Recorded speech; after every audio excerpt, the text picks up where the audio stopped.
Welcome po sa Diakonos. Ito ang Bible Study number 91 at ang ating topic ngayong araw ay the importance of repentance. Kung wala kang lakad, wala din po ako. Tara, Bible Study tayo mga kapatid.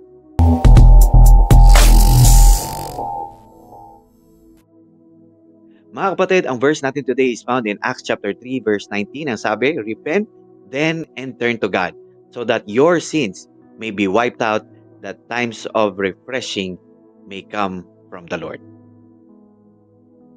Mga kapatid, kung maalala nyo po yung story when Peter and John went to pray at pumunta sila sa temple. At nung nakarating sila doon sa gate na tinawag na Beautiful, ay na-encounter nila itong lumpo, itong lame man. Hiningan sila ng limos at sinagot itong ni Peter, itong very popular line na sinabi ni Peter. Sabi niya, "Silver and gold have I none, but such what I have give I thee. In the name of Christ, Jesus Christ of Nazareth, rise up and walk." At nung sinagot ito ni Peter, inakay niya yung lumpo, yung lame man, at biglang gumaling ang kanyang mga paa. So nung nakita ng mga tao ito, biglang nag-viral si Peter at si John. At dinagsa agad sila ng mga viewership, no, at that time. And then Peter took this opportunity na ipahayag ang gospel sa kanila. At dito na po pumapasok ang verse natin today. Ang sabi ni Peter, repent. Alam niyo po sa theology, may dalawang klase pong repentance. Ito yung contrition at attrition. Sa pananaw kasi ng Bible, ang attrition at contrition ay may parehong kinalaman sa sorrow or kalungkutan dahil sa kasalanan, pero may pagkakaiba sa motivation. Ang attrition ay kalungkutan or sorrow sa kasalanan dahil sa takot sa parusa or pagkawala ng pagpapala. Imagine, magsisisi ka lang kasi mawawalan ka ng blessings. Sad to say, hindi po yan ang tunay na pagbabago ng puso tungo sa Diyos.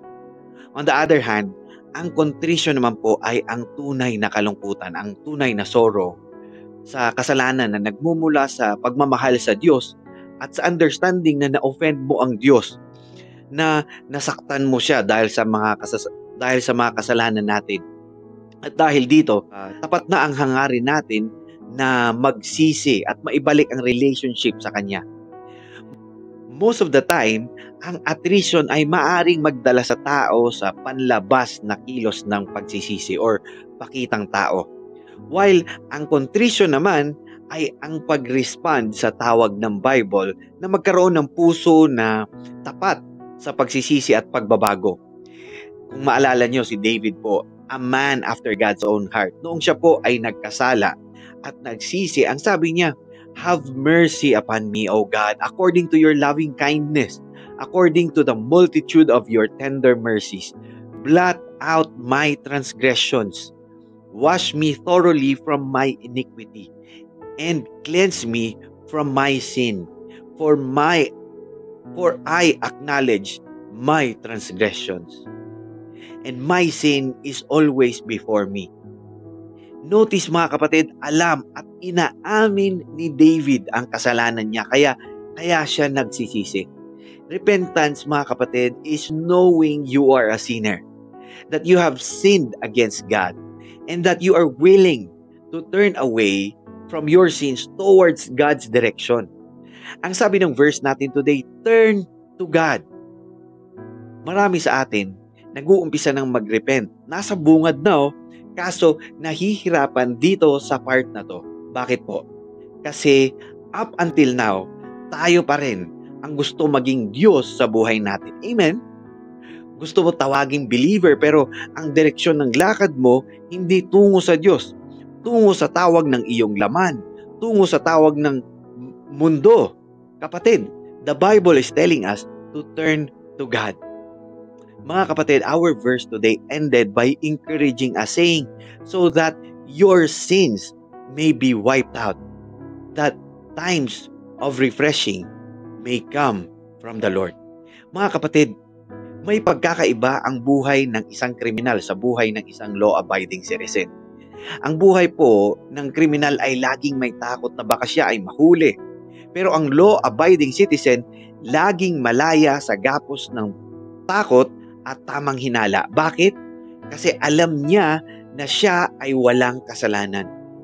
In other words, mga kapatid, lahat pala tayo ay parang isang kriminal din. Ang sabi kasi ng Bible, for all have sinned and fall short of the glory of God. Wala pong righteous sa ating lahat. Tayo pong lahat ay makasalanan.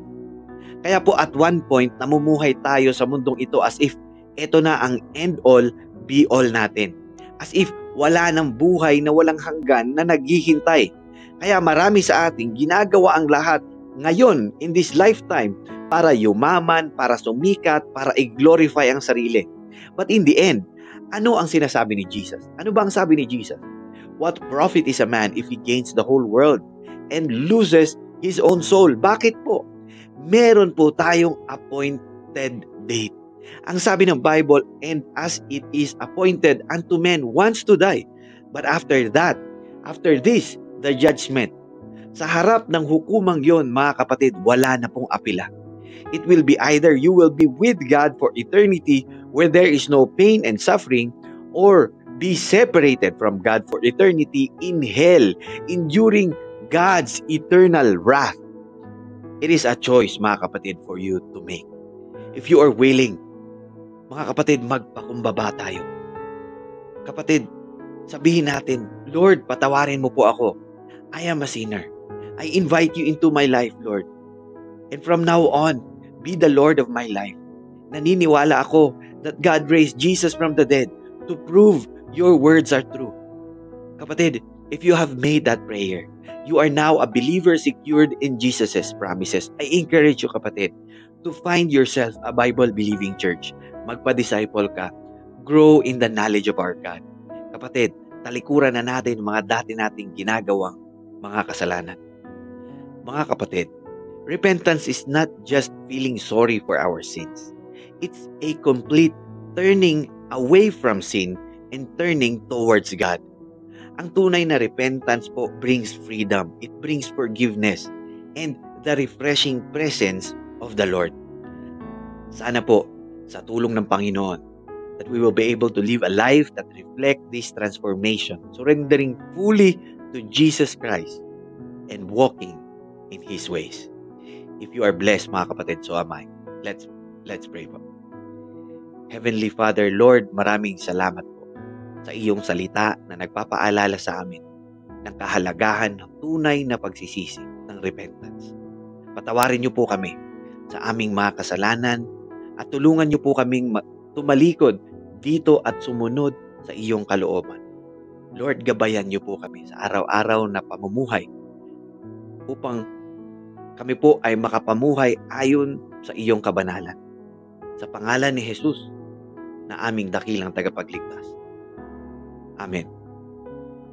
Kapatid, kung bago ka sa Diakonos, I encourage you to hit that follow button to be notified on our next Bible study. And when you feel that this Bible study po might be helpful sa iba, please do consider sharing this Bible study po. Purihin po ang Panginoon. I hope to see you in the next Bible study, God willing. The Lord bless you and keep you. The Lord make His face shine upon you and be gracious to you. The Lord lift up His countenance upon you and give you peace. Hanggang sa muli nating pagsama-sama, mga kapatid, manatili po tayong matatag sa pananampalataya at magpatuloy tayo sa ating paglilingkod sa Panginoon. To God be the glory. God bless you, mga kapatid.